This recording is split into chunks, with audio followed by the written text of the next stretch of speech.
All right. Thank you, everyone. Thank you for joining us here. So, the final stop on our journey in this session to understand the value in specialty coffee is an application of the principle of equitable value distribution. Two applications, in fact.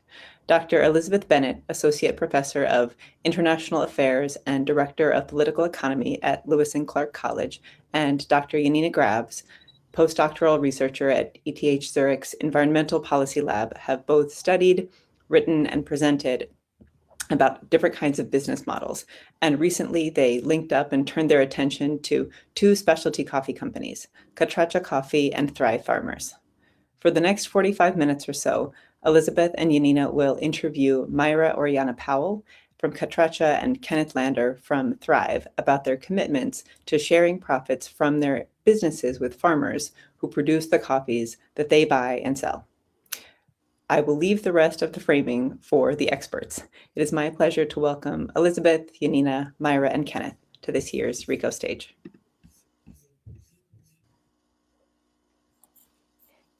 Thanks so much for having us. It's a pleasure to be here and presenting to all of you today and to sharing this time with one another. Thank you for that beautiful introduction. I'd like to start by giving each panelist a moment to describe a little bit about where they live and work and what business and job they have that relates to the panel, so you can get to know the speakers a little bit more. And then we'll delve into what the challenge is to distributing value, some of the other models, and then what's so unique about profit sharing and how it works. Again, my name is Elizabeth Bennett. I'm a researcher at Lewis and Clark College and a fellow at the Carr Center for Human Rights at the Harvard Kennedy School. And my work is focused on how sustainable interventions are governed and how they impact the wages and prices received by farmers and workers. Yanina? Yeah, hello everybody, and thanks so much for having us. My name is Janina Grabs. I am a postdoctoral researcher at ETH Zurich, as Kim mentioned, and my work focuses mainly on sustainability governance in international value chains, so how businesses, but also governments, can make and enforce rules and practices to make production more sustainable in an environmental, social, and economic sense. Myra? Hi, saludos from Santa Elena, and it's my privilege to be here, and thanks for the opportunity. Of course, my name is Mayra. I am from Santa Elena, a community in Honduras.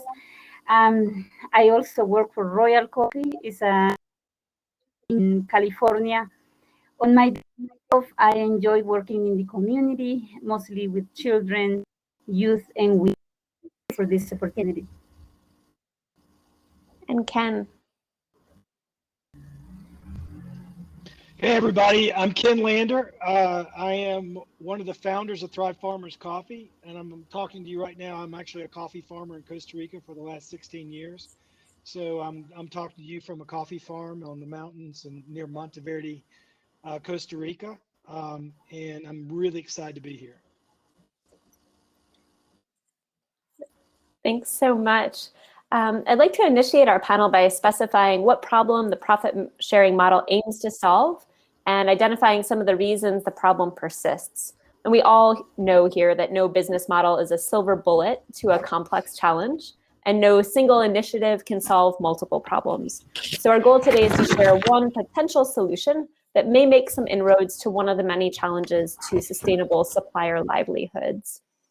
The challenge that profit sharing aims to resolve is the uneven distribution of profits in the coffee supply chain. So these two figures show two coffee value chains, and here the terms CB1 and CB2 refer to connective business, meaning an intermediary between suppliers and supplier service providers on one side and buyers and retailers on the other side. So in the context of coffee supply chains, a connective business would be the entity that purchases green beans or processed coffee, negotiates a most often international trade, and exports or imports to the country where it will be consumed. And you can see in the top diagram or figure 7 that the study we're showing highlights that when the connective business is located in the consuming country, farmers and cooperatives earn only 23% of the total value captured by the supply chain. And then in the bottom diagram, figure 8 shows us that counterintuitively, when the connected business is located within the producing country, farmers and co-ops together earn even less, only 10% of the total value captured. So what this reality shows us is that simply keeping more of the value chain in producing countries is not a sufficient response to redistributing value up the value chain or up the supply chain toward producers, that something more has to happen. And it also highlights the uneven distribution of value, which leads us to ask how coffee supply chains are contributing to wealth inequality and income inequality globally. There have, of course, been several innovations to date that attempt to redistribute value, yet they face persistent challenges, as we're all aware. Social scientists and business scholars have generated a significant body of research on solidarity trade, fair trade certifications, sustainability certifications, relationship trade, and direct trade. And each of these models aims to capture more value at origin to solve this problem. And each has achieved that goal at some moments and in some contexts for some farmers. But we know that these solutions are insufficient to resolve the problem on a widespread scale. And often there are limitations to where they can be applied. We know that they don't always generate the intended impacts.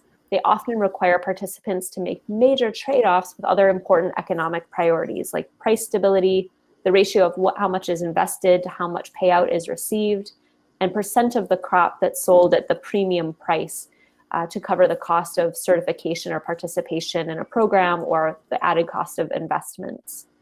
So for this reason, we've been asking whether profit sharing might do more to distribute value without those usual economic trade-offs that other models and ways of doing business have generated.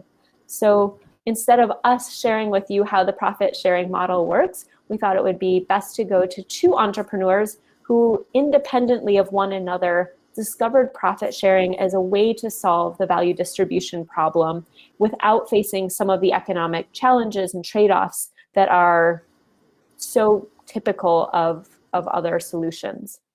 So I want to ask Myra first and then Ken 3 questions. First, how did you discover the problem of value maldistribution? Second, how did you develop profit sharing as a solution to this problem? And third, how does it work? How does profit sharing operate for you and in your business, so that we can learn a little bit about how this might be an alternative to some of the solutions that we're more familiar with and add one more on our menu of opportunities to transfer value down the supply chain. So Myra, I'll turn it to you. Thank you. And as Paul, in the US, in the first picture, you can see bags of different roasters. And when I was in the US, I noticed that I couldn't find coffees that had names from Honduras.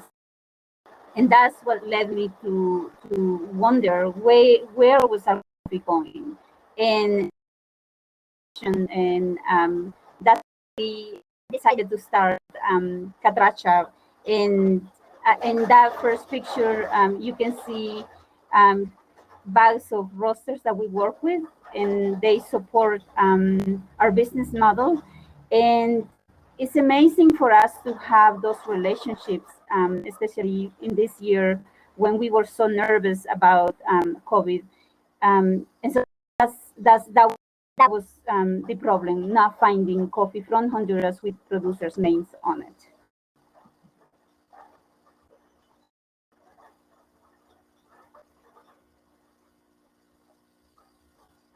How did the profit sharing model develop in the community? How did you move from identifying an issue to developing this original model? Okay, so the second year when we sent a coffee to the US, we were with Royal Coffee, and for my employer, and they are in the Bay Area, and they helped us to import the coffee to the US. With their logistical help, saved us a lot of money, and we came up with $12,000. And in a conversation with Lowell, my husband, that's when profit sharing came up, and we decided that we wanted to share those profits with producers. And usually we host a celebration at our house. That happens in the years before. This year, in the next picture, you can see we couldn't host a celebration. Producers, wife and husband came to our house to pick their profits. And on the next picture, you can see Simeon and Antonia picking up their profit sharing. And so how does the model work when you ended up with $12,000 in extra profit instead of simply reinvesting it in the business or putting it in your own account? How did that get redistributed back to farmers? And then how has that become a tradition or the way of doing business in a typical year? Sure. The producers deliver their in a town called Marcala. It's a well-known coffee community in Honduras. We finish the processing of the coffee. And once, for instance, in this case, you have Claudia and her husband delivering coffee, the whole family pretty much delivering coffee. We pay them immediately. We use the sea market prices as reference to pay. We finish milling the coffee through Royal, and coffee once then we get the second pay, or pretty much the payment for our coffee, and that's when we pay producers profits. The first payment is about $1, and then once we sell the coffee, it also adds another $1, and that's what we're aiming for, that we always have at least $1 to give back. We wish we could do more, but that's only the beginning.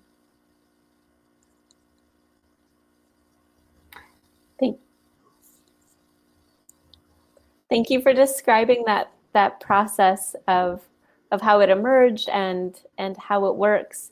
We'll ask Ken the same questions of, in your experience and with Thrive, how did you discover the problem, develop profit sharing, and how is it functioning today?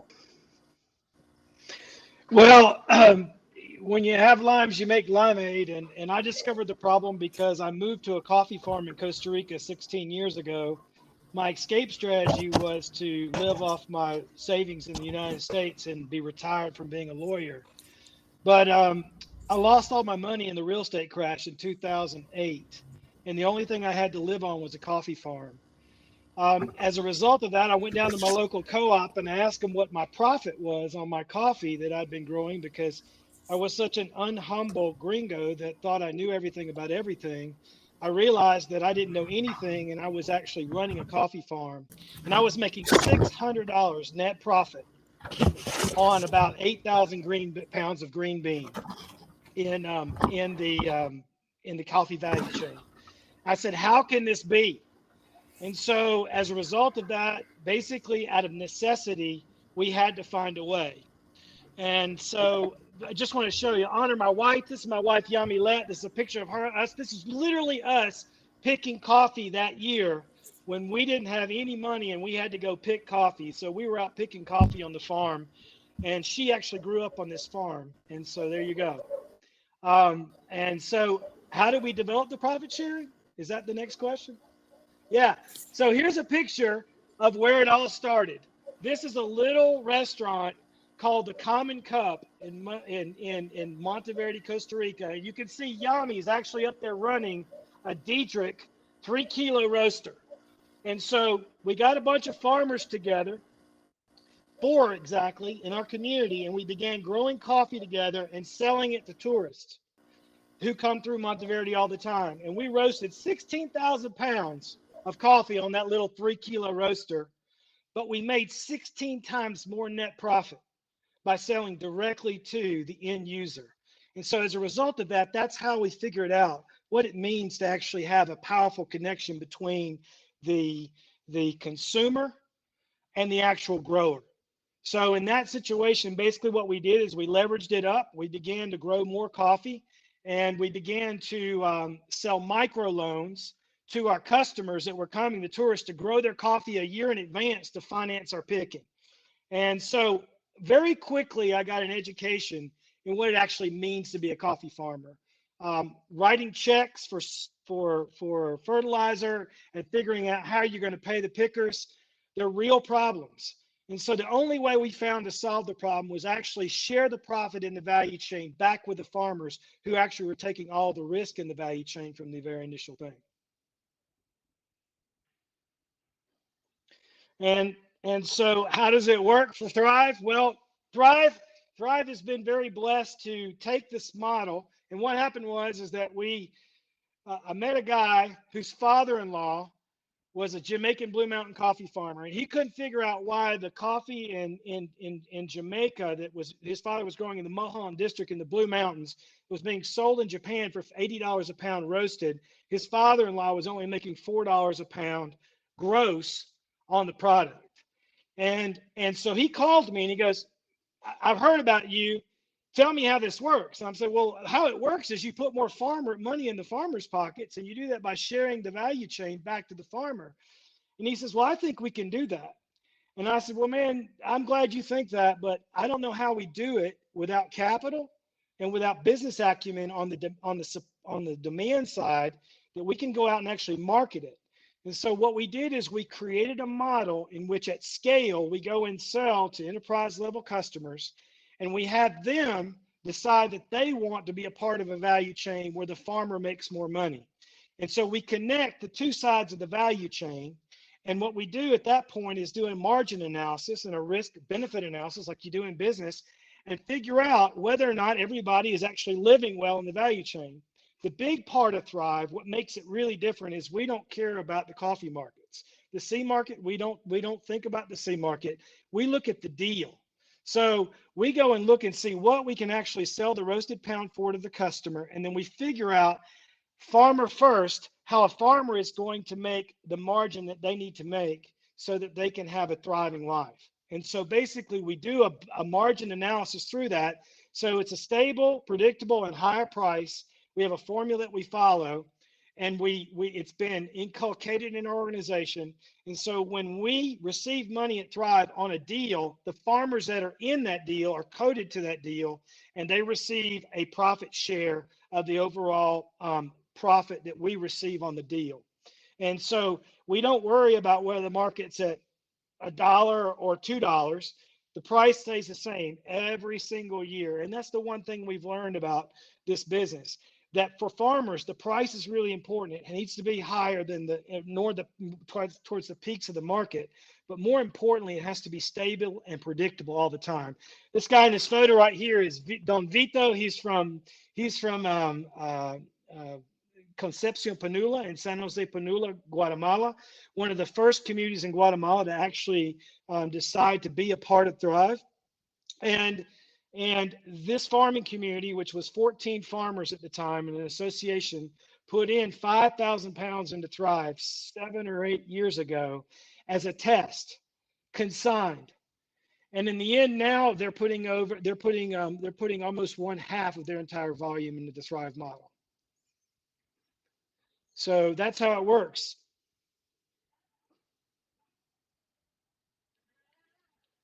So we're hearing about two different ways of approaching the same concept of profit sharing, both of which value stability, predictability, and high prices and relationships over time, but work a little bit differently. So my next set of questions for both of the entrepreneurs are first, how do you know it works? So you have a model and you have a goal. How do you know that it's achieving the goals you have of transferring more value into suppliers' pockets?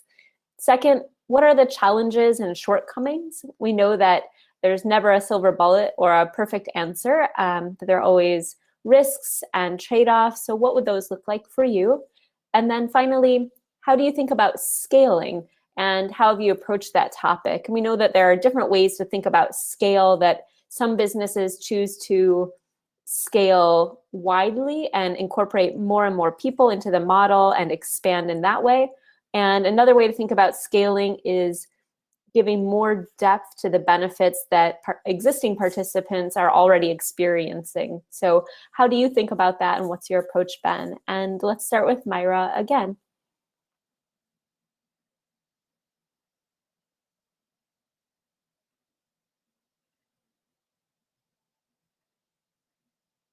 With yourself, Myra? Sorry. So the way we know it is working is because producers continue to invest their time by attending our meetings. And the other way we also know it works is that if producers are also investing their time, energy, and resources to make improvements on their farms. For instance, in this picture, you have Salvador with his new drying beds. So producers have options, and they choose to sell some of their coffee because we don't buy all of their coffee. We have producers that work with us since the beginning in 2010. And so we started with 12 producers, and now 100 coffee producers. Something that limits us on the number of producers we have is homes for those coffees.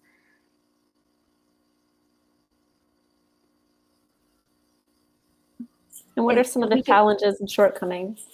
Sure. As we know, coffee presents with many challenges. And if you can see in the next picture, in this picture, we can see our weather is very unpredictable, and that will be called climate change. And that's very, every year is different for us. For instance, we had last year when we had the hurricanes in November, we were very scared to lose, and the harvest actually started 2 months later instead of November. We started our harvesting at the end of January of this year. Or then we also have years when we don't have enough. So that's the we had to deal with in origin. And we are not alone. Honduras, or my community, is not alone with this situation. We have the same problem, and we most likely have the same issue in a town in Ethiopia.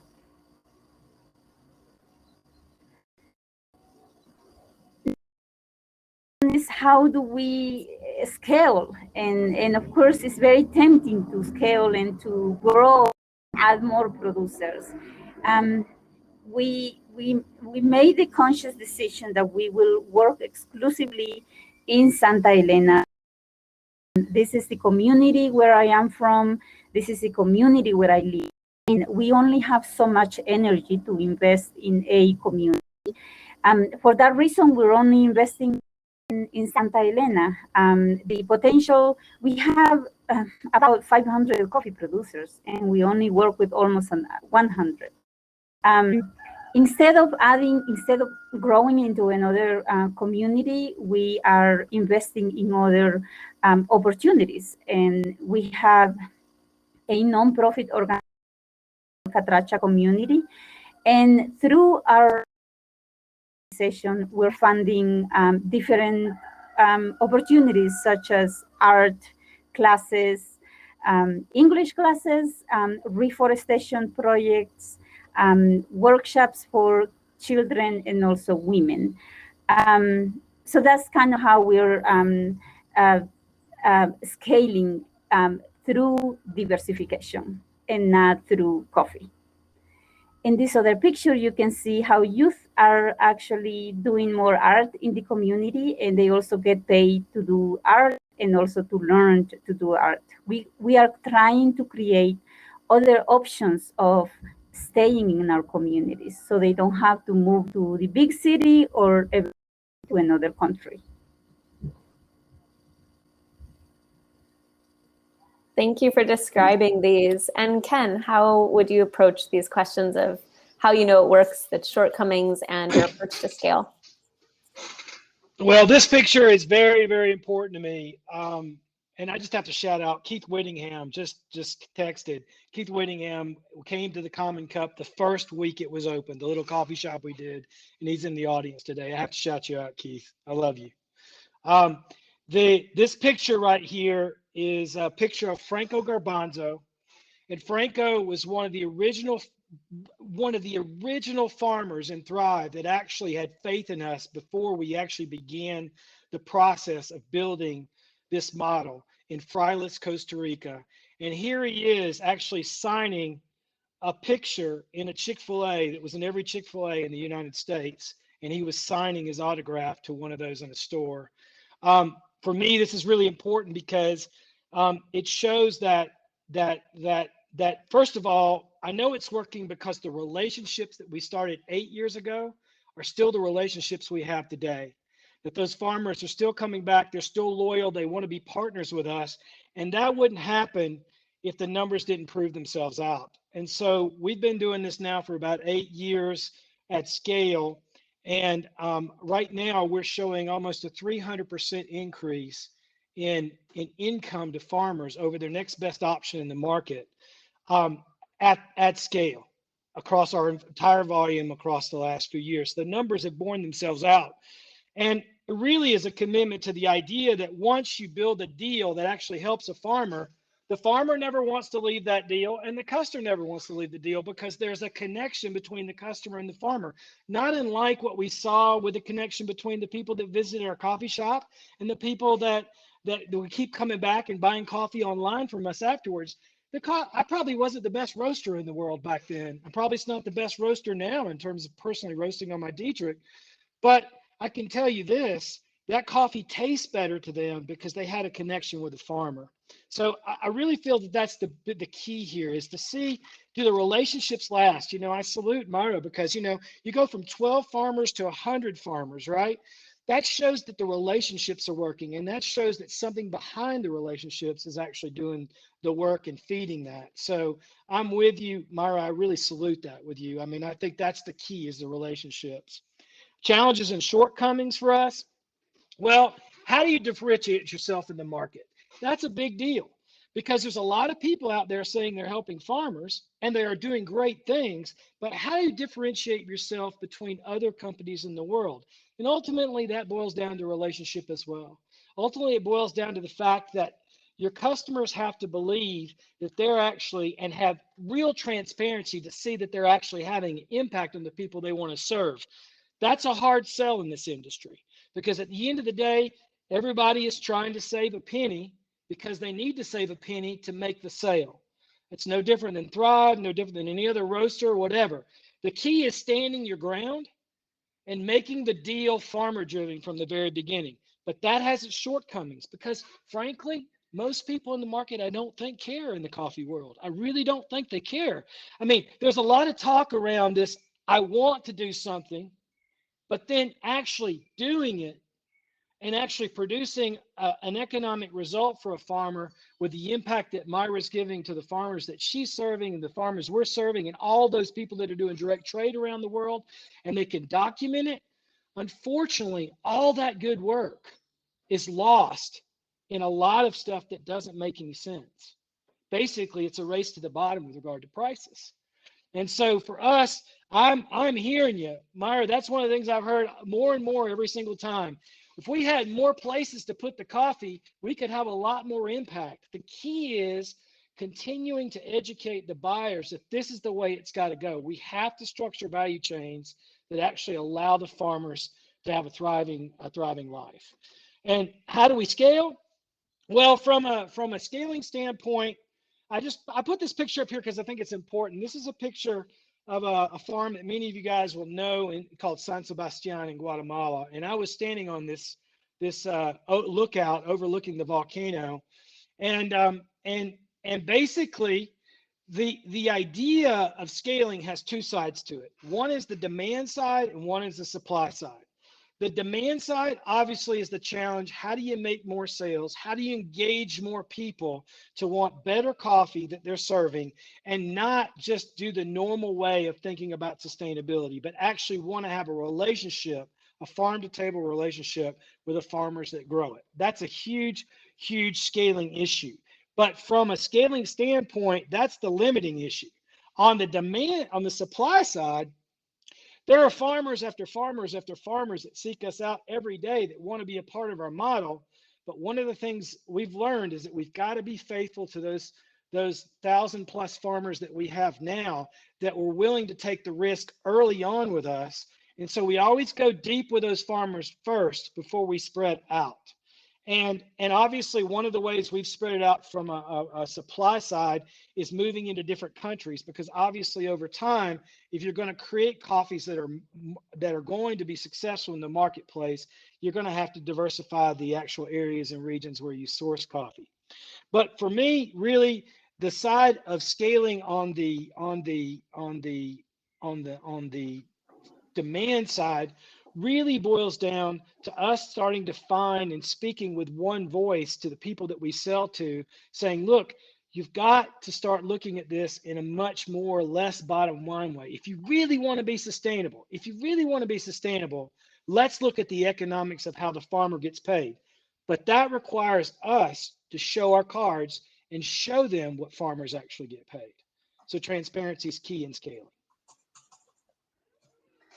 Thanks so much. And so I'll pick it up now a little bit from the researcher side. So Elizabeth and I have been working with both of these companies, Elizabeth with Catracha and me with Thrive, for over 5 years. I think my side was 5 years, a little bit even longer than that. And so it was a really opportune moment when we found each other at a conference and realized that we were studying the same model without knowing about it. And so over the last 2 years, we've really studied these two cases comparatively. And we think that compared to other models, such as fair trade, such as direct trade or relationship coffee, it really illuminates a couple of very interesting points and potential innovations. And some of them are that the model is demand driven, and it really comes by first seeking out these potential relationships with the buyers and then including farmers into that framework. And this means that the model straddles the potential trade-off between providing high prices but also stable prices over time. Another element that is really interesting to us is that there's no long-term contracts on either side, because both Myras and Ken, both Catracha and Thrive, want to give farmers the option to choose. And so in that sense, it actually increases the farmer's choice in the marketplace, rather than constricting them to a particular model, because if farmers want to come back, they will. If they don't, if they feel like there is not enough transparency, there is not sufficient benefits, then they won't. And we also found it very interesting as we were comparing these cases that profit sharing can work at very different scales and have very different models in scaling up, as we've seen. So Catracha coffee, very small, focused on one village. Thrive is moving millions of pounds of green coffee in now several continents, I believe. And still there's a way in which the idea of sharing these profits can work. And there's ways in which then these two separate models that one focuses a bit more on scaling up and increasing the reach and in allowing for more producer communities to be incorporated. That has a number of benefits, but again, as we said, scaling is not can happen in very different ways. And the way in which both of these companies have also focused to provide benefits to both the farmers but also their surrounding communities by starting up these nonprofit sister organizations also strikes us as very inspiring. And so, but maybe the most inspiring of all is, I think it moves our conversation further around what the coffee world can look like. And so I was reminded, I was at RICO 2 years ago in 2019 in Boston, and I was very inspired by Kiba Conti from Red Bay Coffee, who talked about whether we should phase out the term value chain, given the association and the history of coffee that has a strong history in slavery. And maybe chain is not the right word. And so he suggested to use the word streams as the potential replacement. But then a stream is still unidirectional, right? It flows from the top down. And so there is still the sense that there is coffee flowing into one direction and money flowing into the other. And where maybe profit sharing can introduce another metaphor is that we're now building bridges over these streams where people can cross over, they can meet in the middle, and really producers can walk all the way up to the consumer, even if they're not in the same place as they were when Ken first started out in his coffee business in Costa Rica. And so with that, I would love to ask both of you, what else would you like people to know? What is sort of your parting message? And maybe Myra, you can go first again.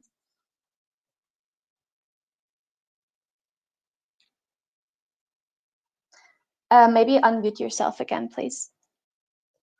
Thank you. If there is any thing you can take from the conference, or maybe this conversation. I think you're still muted. I can hear you now. Okay. Can you hear me? Yeah. Yeah. Okay.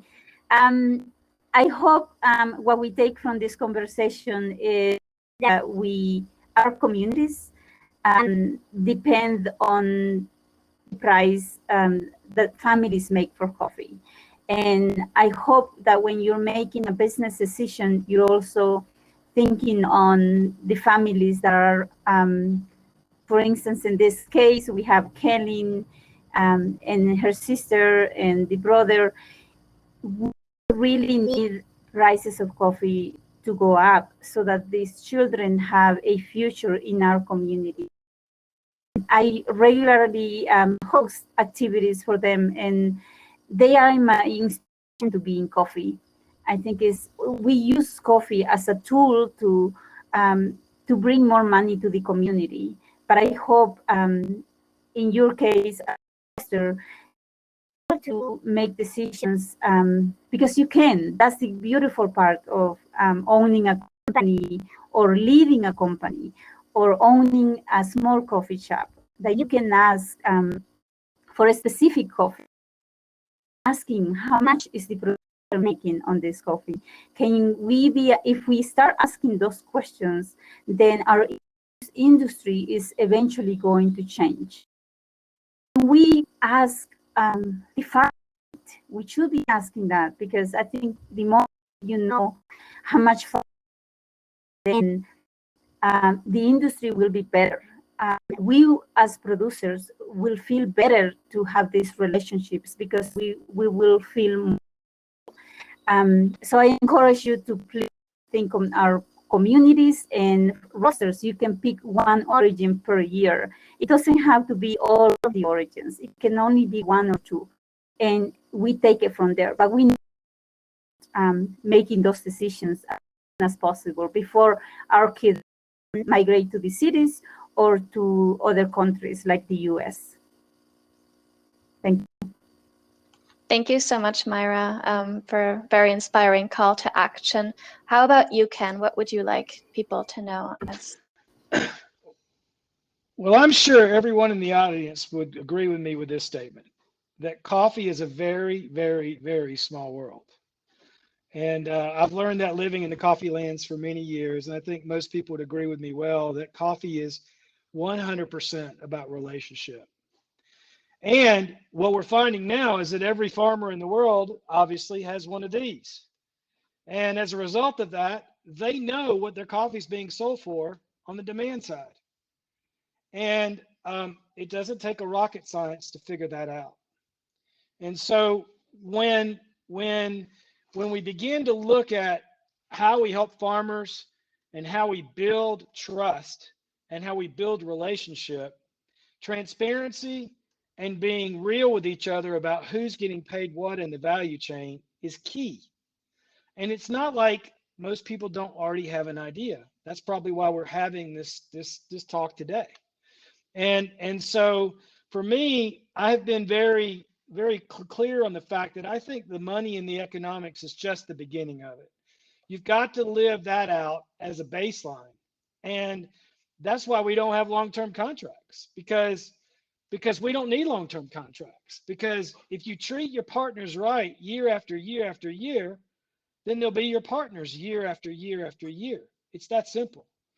And so for me, coffee is connection. I mean, just like this photo, this is Doña Margarita in El Pajal, Huehuetenango, and holding her hand is Felix, who's a partner of ours that works with our foundation and works with us, with a group, with a bunch of farmers in Huehuetenango. And for me, this is what coffee looks like. Coffee is about making this connection, but this connection is fortified by transparency and by good economics year after year after year. And so what I really want to encourage everybody, the call to action is let's, really what it boils down to is that everybody knows this is the problem. So how do we solve it as an industry? We solve it by actually becoming transparent and beginning to look at farmers as partners and not as suppliers. Thank you so much, Ken.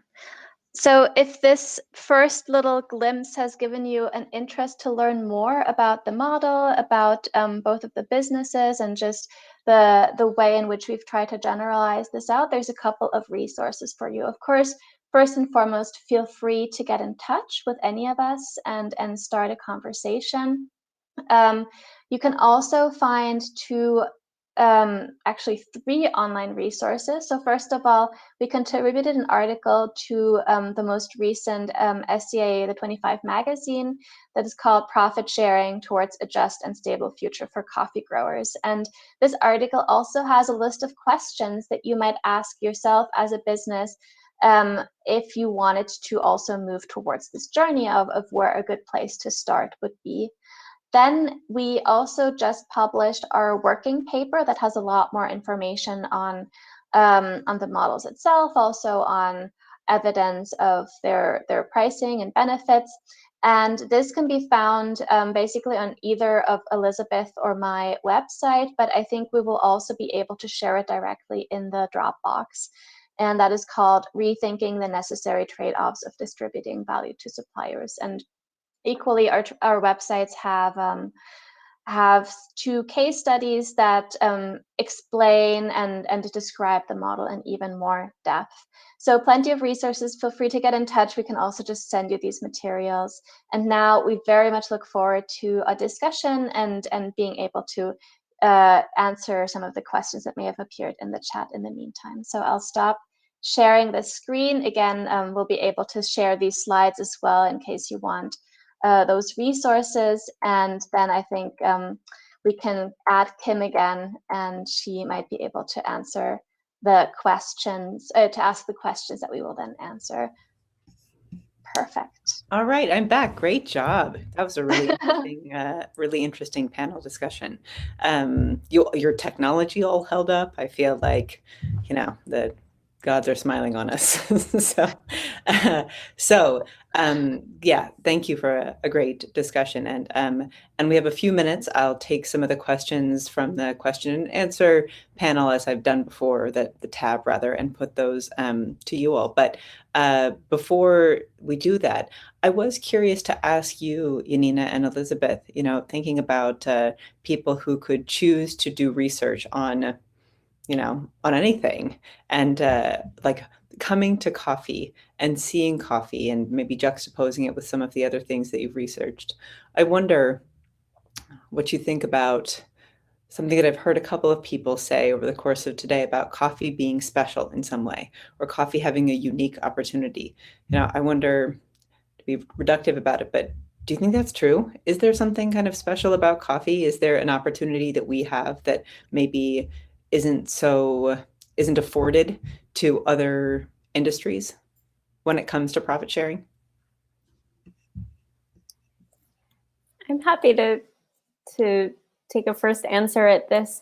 I think about coffee as being a little incubator, and we know from studies of entrepreneurship that when you put a lot of people together who who all want to generate new ideas and all have lots of creative energy and who are all soaking up information and trying to solve problems, that when you put those types of people together and you give them space and resources and inputs to let them thrive, that they do more than they would ever do if they were sitting at home at their kitchen table by themselves.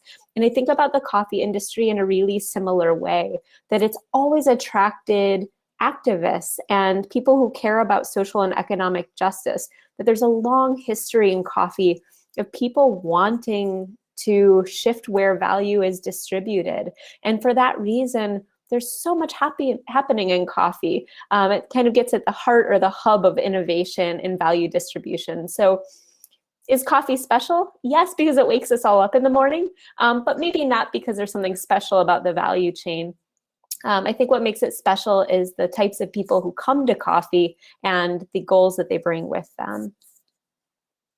I completely agree with that. I do also think that in the way that the product is structured, and specifically the way that the bean is quite easily traced from the farm back to the consumer, there are opportunities for differentiation and for sort of consumer outreach that other industries, I've also worked on palm oil, I'm starting to work on cocoa now, they have it really harder because there's all these agglomeration processes in the middle, and so they don't necessarily have the same consumer facing product, and they also don't have the educated consumers that coffee has. I think especially with the specialty movement, we've come really far in bringing consumers' attention to the quality, to the individual bean, to the micro lot, and I think that can be expanded very easily to then also thinking about, you know, the livelihoods and the opportunities on the ground for producers to thrive.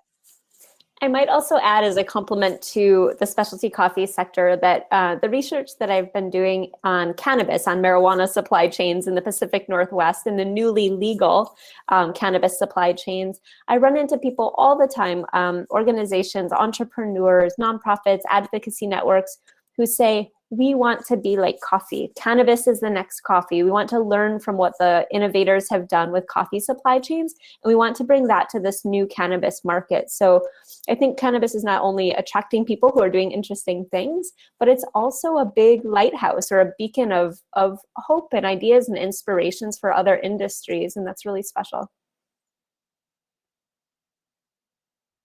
That's really lovely. And it's heartening and also maybe a little bit intimidating, you know, when you know that you're sort of seen as having some kind of responsibility or opportunity. And you really want to take advantage of that and not squander it. Okay, so we've got a few questions in the from the audience. One from Sven is a great question. Do you see correlations between profit sharing among the early stages of value chain and quality improvements? And if yes, were quality improvements made a precondition for profit sharing? I think that could be for Ken, Myra, or both of you. Go ahead, Myra. Okay, thank you. Quality is very important because we can't sell a coffee that doesn't meet the quality requirements. And we're also specialty coffee roaster looking for. It's in our best interest to provide very good coffees so they continue to buy from the same producers, and eventually we have relationships with those roasters. So for us, quality is very related to profits because, for instance, we have a year where one of the coffees didn't score well, export the coffee. We have to be also we have to be honest with the roasters, and we can't send a coffee that they don't want. It's very risky on our part if we send a coffee that doesn't meet their standards. So yes, we actually have to cap the coffees before they leave the country. We take the risk, my husband and I, buying those coffees, but roasters, producers who have been attending our trainings, and they know with coffee. They already have a lot of knowledge on how to manage their coffee. Sometimes they don't do a very good job with their coffee because they don't have financial incentives to make improvements. But in our case, they do have financial incentives to continue to improve. Thank you.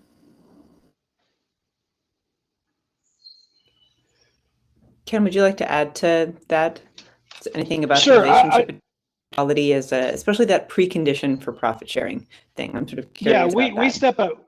Yeah, I'm sorry, there was a delay. I'm sorry, Kim. Yeah,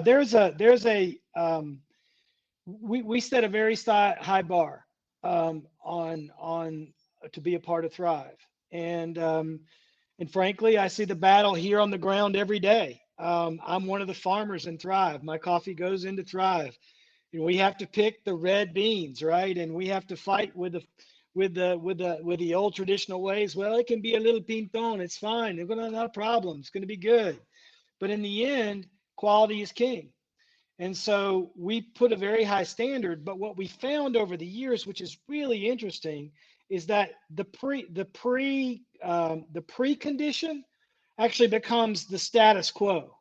Because as every year the farmer is getting paid more and more and sharing in the profits, they actually grow better coffee. And on top of that, if there's a decision on whether or not they're going to supply Thrive with the best coffee, even though they have to put in coffee that's above the quality standards to meet the requirement to Thrive, they're going to do it because they understand the partnership is so important to them, and we understand the partnership with the farmer is so important. So it's this idea that you create this positive cycle. Instead of driving everybody down and everybody trying to save a penny, you're trying to drive everybody up so everybody's making more money. That's the idea. Maybe, Ken, you could also speak to the movement that you're trying to make towards moving below sort of the 85, right? We've talked about that you also are trying to bring the mid-range into this model. Right. There's two very sensitive areas in the market. Okay. There are those people that are probably in this audience right now that are looking for the 85 plus coffees and know those farmers very well. And really, frankly, those farmers are fine. Those farmers are getting a very good price because they have a direct relationship with you. But the real volume, especially coffee, is that 81 to 83, 84 range, right? That is, and the closer you go down towards the 80, the more the volume is affected by the overall market, right? So what we found is that Thrive has found a very sweet spot in using the scale model and using those coffees that are maybe 82, 83, 84, some of them, but 83, let's call it 83 as the kind of the average. Those coffees are need stable pricing. They need higher and predictable pricing. So that's been a very powerful launch for us. But what we're finding now as we move into other scaling, we're finding that the coffees that are just below 80 are tremendously affected by the market. And those farmers actually are the ones that are getting the least spread because they're the ones that have the smallest differentials in the marketplace in their local markets because that coffee is just normally traded. So if you can go in and actually become a supplier as a farmer for the 83 coffees and the 84 coffees, but also you have a lot of really good coffees that you can't sell in these areas, and then you have a dollar cost averaging where basically you're getting the Thrive model in both ways, that becomes very, very powerful. And those coffees, the farther you go into the kind of premium grade coffees, the more impact you can actually have.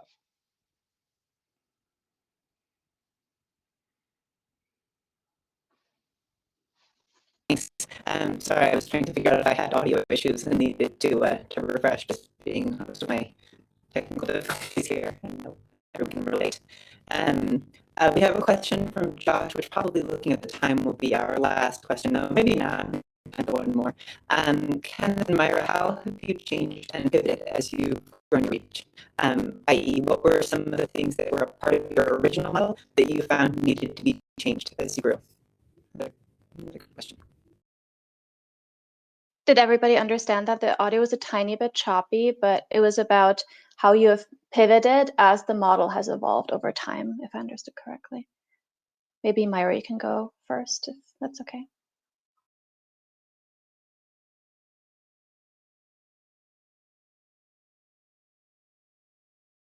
Sorry, could you repeat the question? How have you changed and pivoted and adjusted as your model has evolved over time? Basically, have there been things that didn't work out in the beginning that you had to adjust later on? Sure. Those things that we have to adjust is our expectations. Sometimes we have unrealistic expectations of what the community actually wants. And now that we live in Honduras, we are able to see, we are able to also recognize that we are here another option to the community, but we are not here to save the community. And I think I really respect this experience that we have, because I think we, with the people who want to work with us, that goes the same with participation on our programs like art or English or reforestation projects. Is coming to a community with the tools, because we know many resources, or we have the resources, but not to impose those ideas on the community. Instead, is to walk along with what they actually need and also want. And so it's been a learning curve, and also it's been good for us, because I think we many ideas of what origin should. Actually, sometimes we're fine. More money for our coffee. I think, to be realistic, is producers know what's good for them. We just need to pay what they deserve for their coffee and for their work. They will give us what we want, as long as we actually give them the recognition for their work. Thank you.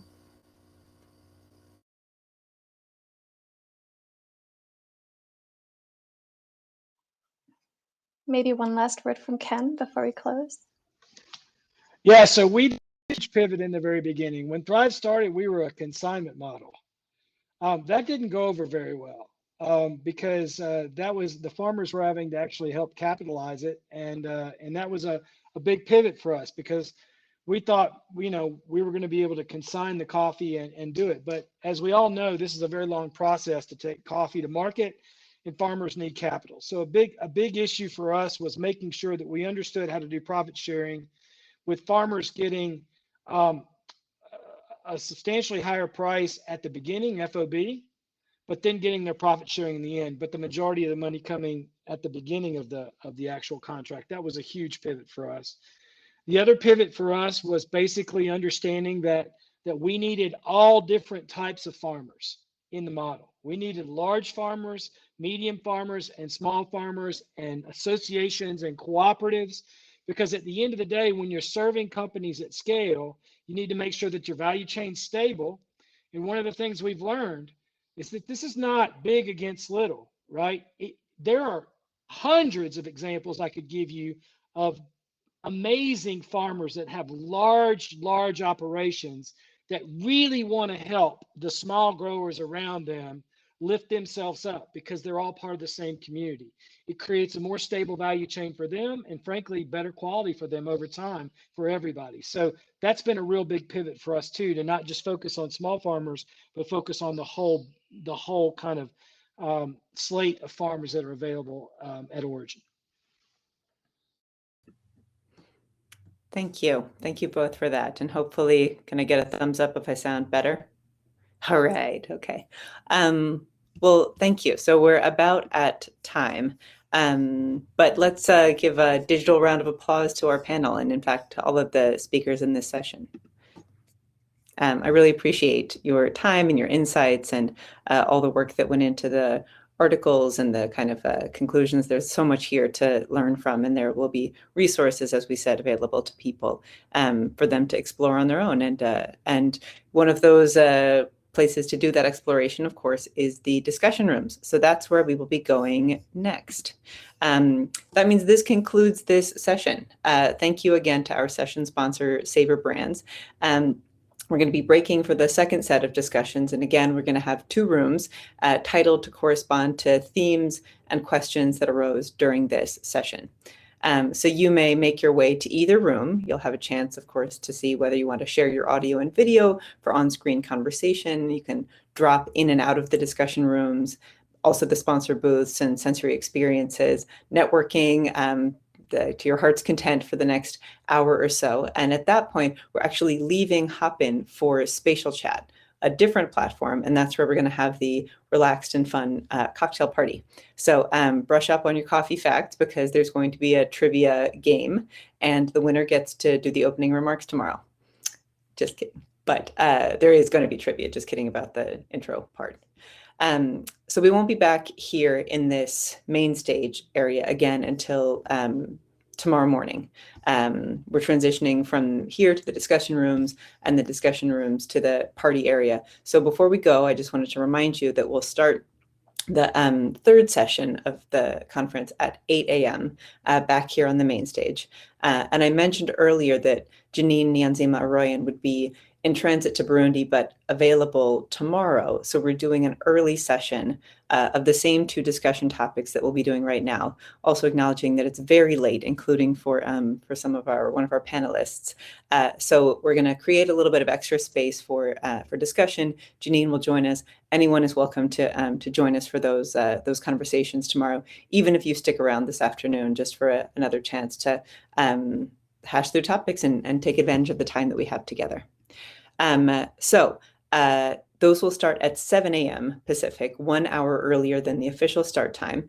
And I think that's it. So let's get the discussion started. I'm looking forward to hearing your thoughts and to your questions, and then to unwinding a little bit at the cocktail party. So thank you all for a great, great first day, and I will see you here again tomorrow.